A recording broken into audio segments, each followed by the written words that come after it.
కృష్ణా జిల్లాలో వర్షం తగ్గినప్పటికీ కూడా మనకు కృష్ణా నది వరదల ప్రభావం వల్ల ఇంకా ఉధృతి అలాగే కొనసాగుతుంది. ఎప్పుడూ లేని విధంగా వరద ఎక్కువ రావడం వల్ల ఆల్రెడీ లంక గ్రామాల్లో ఉన్న అందరినీ కూడా లంక గ్రామాల నుంచి బయటికి తీసుకురావాలి అని గ్రామానికి ఒక బృందం చొప్పున బృందం ఏర్పాటు చేయడం జరిగింది. ఆ బృందం వాళ్ళు అందరూ కూడాను బోటులతో కొన్ని చోట్ల బస్సులతో ఆల్రెడీ గ్రామాల్లో ఉన్నారు. సో లంక గ్రామ వాసులందరికీ కూడా విజ్ఞప్తి చేస్తున్నాను, దయచేసి కోఆపరేట్ చేసి వీలైనంత వరకు బయటికి రావడం మనకు ఎంతో మంచిది. మనము చాలా రోజుల నుంచి చూసాము, ఇలాంటిది ఉన్నప్పుడు ఎంతో చూసాము అనుకునేది అనే అపోహతో కొంతమంది కోఆపరేట్ చేయట్లేదు. అలా అయిన ఎడల మళ్ళీ ప్రమాదం జరిగే ఇబ్బంది ఉంది. సో దయచేసి అందుకోసం అందరినీ కూడా విజ్ఞప్తి చేసుకుంటున్నాను. లంక గ్రామ ప్రజలందరూ కూడా ప్రభుత్వంతో జిల్లా యంత్రాంగంతో సహకరించి దయచేసి బయటకు రావాలి అని కోరుకుంటున్నాను. అన్ని పునరావాస కేంద్రాలు కూడా ఏర్పాటు చేశాము.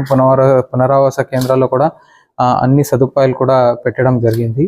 ఇది ఒకవైపు అయితే ఇంకా మనకు బుడమేరు కూడాను పొంగి పెరుగుతుంది కనుక బుడమేరు పైన మన జిల్లాలో మనకు 9 కాజ్వేలు 6 బ్రిడ్జెస్ ఉంటాయి. అన్ని చోట్ల కూడా రాకపోకలు బంద్ చేశాము. సో ఎందుకంటే ఎవరైనా దాంట్లో వెళ్ళేటప్పుడు కొట్టుకుపోయి ప్రాణ నష్టం జరిగే ప్రమాదం ఉంది కనుక దాన్ని టోటలీ బంద్ చేయడం జరిగింది.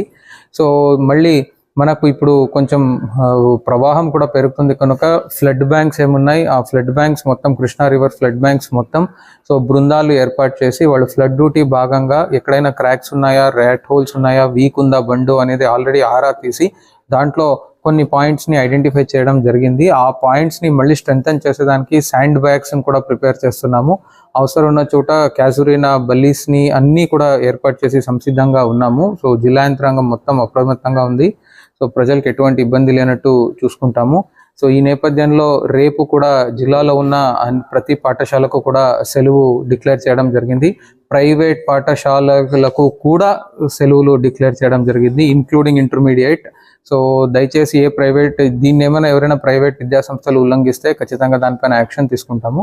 అంతేకాకుండా రేపు సోమవారం కనుక పబ్లిక్ గ్రీవెన్స్ రిడ్రెసల్ డే కనుక అయినా కూడాను ఈ వరదల నేపథ్యంలో రేపు పబ్లిక్ గ్రీవెన్స్ రిడ్రెసల్ని క్యాన్సిల్ చేయడం జరిగింది. సో ప్రజలందరూ కూడా కోఆపరేట్ చేయాలి. ఎవరు వీలైనంత వరకు బయటకు రావద్దు. లంక గ్రామం వాళ్ళైతే మొత్తం గ్రామం నుంచి బయటకు రండి. వేరే వాళ్ళందరూ ప్లీజ్ మెయింటైన్ ఇండోర్స్. ప్రభుత్వం అయితే గవర్నమెంట్ చాలా స్ట్రిక్ట్ ఇన్స్ట్రక్షన్స్ ఇచ్చింది, ఎవరికి ఎటువంటి ఇబ్బంది కూడా జరగకూడదు అని. So we're committed to ensure that every citizen is taken care of. Thank you. No, ఇప్పుడు అది నంబర్ పెరుగుతూ ఉంటుంది. ఇప్పుడు ఆల్మోస్ట్ ఒక 13 దాకా పునరావాస కేంద్రం పెట్టాము. దాదాపు అక్కడ 649 మంది దాకాను ఉన్నారు. ఇంకా వస్తున్నారు, బోట్స్ లో కంటిన్యూస్లీ ఫ్లో ఉంది. అది ఒకే నంబర్ అని నేను రీచ్ చేసి చెప్పలేను కానీ, but we have given freedom to all the tahsildars also to open as many rehabilitation centres as possible and then update. ఇంకా పంట నష్టం అంచనాలు చేయలేము, ఎందుకంటే ఇంకా వరద నీరు మొత్తం పంట పొలాల్లో ఉంది కనుక నీరు తగ్గిన తర్వాతే మనము అసెస్మెంట్ చేయగలుగుతాం. లేదు, ఇచ్చాము. లేదు, ఆల్రెడీ అన్ని మత్స్యకారులకి ఫిషరీస్ డిపార్ట్మెంట్ నుంచి అలర్ట్ చేశాము, ఎవరు కూడా వేటకు వెళ్ళొద్దు అని. నేను అది రీకన్ఫర్మ్ కూడా చేసుకున్నాను. మళ్ళీ ఇంకొకసారి కూడా ఇంటిమేషన్ ఇస్తాను. Thank you.